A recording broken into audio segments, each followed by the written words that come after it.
Goeie,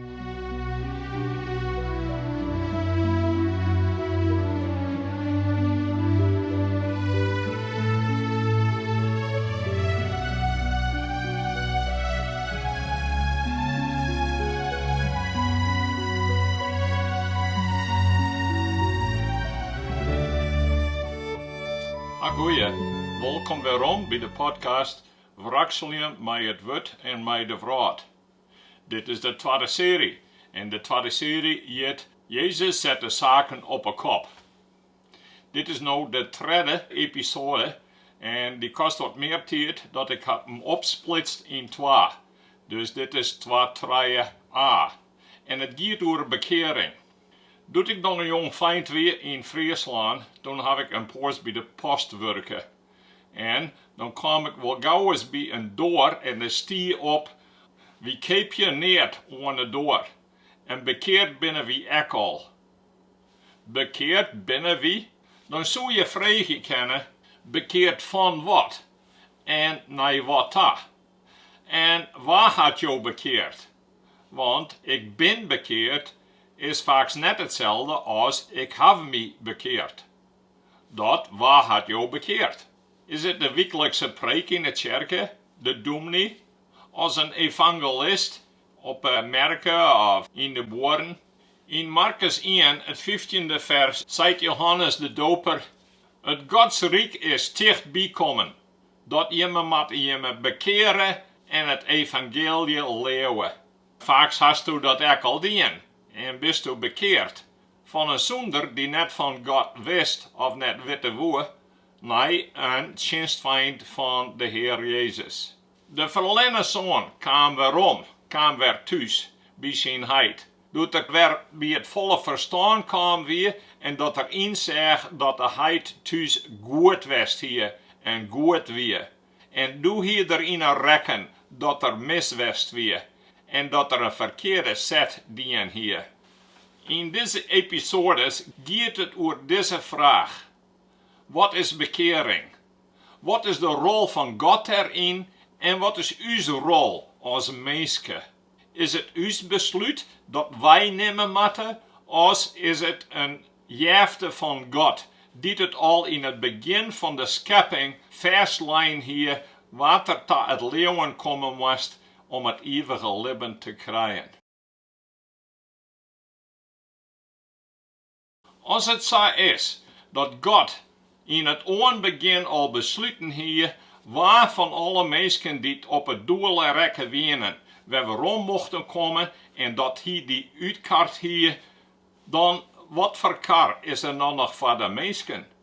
Vaak wie het zo dat God het besluit net nam hier, maar de kennis hier wat tot het Leauwen kwam. Maar ook dan nog blijft er, zoals ze geen kar meer oor voor de mensen. Maar als we de zaak omdraaien en zeggen, nee, het is de verantwoordelijkheid van de mensen en daarom had de mensen ook een kar, een keus te maken, dan moest oppassen, want dan komt ze zeggen dat de Heer is net in controle. Hij is net almachtig over het mensenharte. Bijgelijks, Philip Yancey, die een populaire schrijver is van christelijke boeken, die zegt in sommige van zijn boeken dat God risico's nam had, omdat hij het aan een mensen oorlitten hier om te kiezen voor of tsjin God. Als dat zo is, dan is God net almachtig en dan jouwt er die verantwoordelijkheid en die kar oor aan de mensen. En als dan zo terugdenkt, dan weet uiteindelijk de Heer net wat het al hierop uitkomt. Maar als dat zo is, zou God dan nog God almachtig wezen? Als de toekomst afhangt van de mensen, dan lijkt het dat de mensen meer macht had dan God in dat soort zaken. En dat kan toch net. In de grond van de kwestie binnen er twee zaken die klaar binnen in het woord van de Heer. In het eerste plek, God is soeverein. Dat wil zeggen, God is almachtig in alles in de schepping. En in tweede plek is het zo dat de mens taken had en verantwoordelijkheid had en daarom ik kar hebben moet om zelfs te kiezen. Hoe kunnen die twee dingen nou bijeen komen?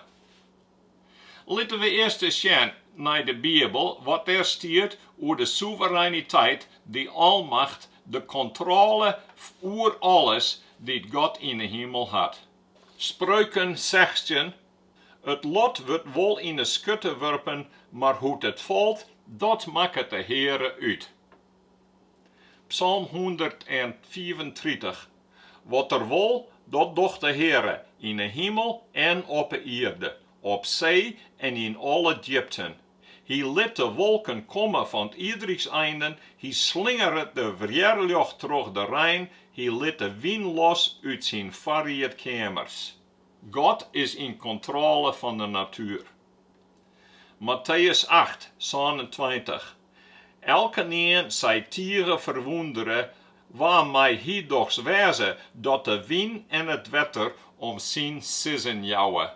Daar zorgen wie het ek, dat de minsken dat zo zorgen, dat Jezus en God de complete macht hebben, ek oor de natuur. Matthäus 10. Jil de moske net een stoer de twa, en net een van dien zal naar onderen vallen boeten jemmeheid om. Maar Safir hebben we het aan over besten en dingen. Maar hoe gaat het met de minsken en de minsken hebben kar en besluiten? 2 Kronieken 20. Heere, God van us voorvaars, binnen jou net God in de hemel, en heerske jou net oer alle koninkrijken van de volken? In jou hand is de kracht en macht, en tsjin jou kan geen een het houden. En Spreuken 21. Het hart van de koning is als witteringen in de hand van de Heere. Hij leert ze dat er ze hebben wil. Nou, als zelfs de besluiten van koningen en keizers in de hand van de Heere lezen, dan is ik de besluiten en de kar van de minsken in de hand van us God. Maar ik is het zo dat de Bibel duidelijk maakt dat wij als minsken verantwoordelijkheid hebben en dat wij ek kar hebben en kiezen moeten tussen het goede of het kwade. In het paradijs al, zei de Heere God, toon respect voor die ene beam. Die beam is van mij. Blijf daar aan. Eet net haar vrucht, want dan zulst ook sterren.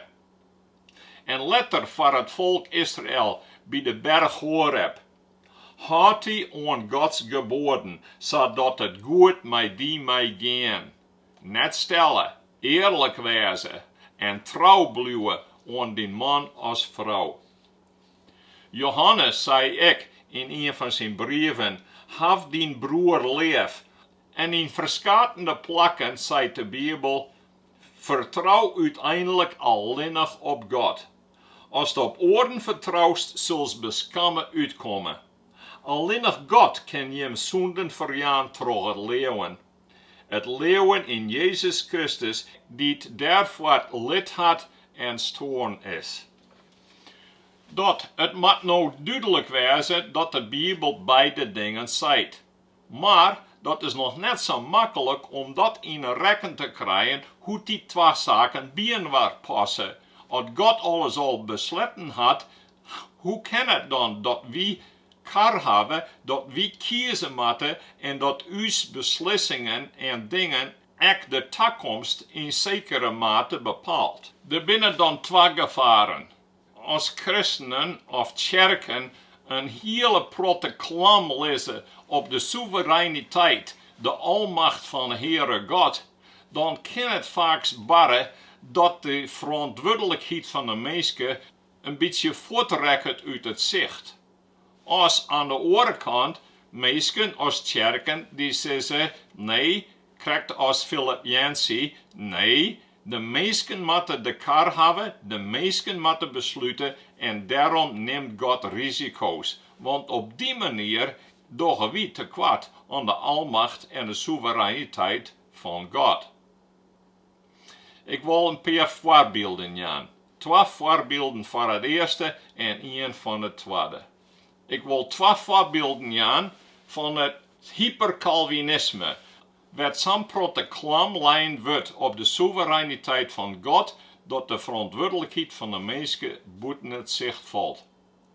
In de eerste plek, binnen de gereformeerde kerken, die een hele protoclam lezen op de uitverkiezing van de Heere God. Dat hij aan het begin van de schepping al mensen uitkaart hier om het eeuwige leven te krijgen. Nou, als God almachtig is, dan moet hij iets alhaast bart wezen. Maar als daar alleen nog maar de klam op lijst, dan komt hij in de problemen. Zandwanen binnen de kerken en mensen die altijd haar aanvregen, ben ik wel een van de uitkaarten? Als ik net uitkaart ben, hoe kan ik dan het echte leeuwen hebben? Dat kan vanzelfs net. Maar hoe kan ik weten dat ik uitkaart ben? En dan verwacht je ze en hoop je ze en bidden ze voor een speciaal teken of boodschap of droom van Heere God, die voor hen het bewijs wezen moatte dat ja, ik echte leeuwige christenen ben, omdat God haar uitkaart had voor het eeuwige leven. En dan zeggen de meesten, ja, je kan wel naar de kerk gaan, je kan de Bibel wel lezen, je kan wel bidden, maar uiteindelijk kunnen we geen wissigheid hebben van wat we te landen komen, als we net weten wat we uitkaart binnen. En dan kunnen we echt net aan het heilige avondmaal meedoen, want we weten net dat we echt leeuwen binnen. Maar zo doogt het net, want zo praat de Bibel er net over, en ook de apostelen van de Heer Jezus praten net zo in de kerken. Nee, ja, zeggen ze, must tsjin en begrijpen dat je sûndige bent. En dat je in alles te kwaad docht aan de glorie van de Heere God en alle jeften die te doen had. En als dat begrijpst en daarover inzet, dan must tsjin naar het evangelie, het blijde nieuws dat Jezus Christus voor die staan is en die zonden verjaan wil. En als dat leeuwst, dat is het leeuwen, dan wirst verloren in din hart, troch heilige geest.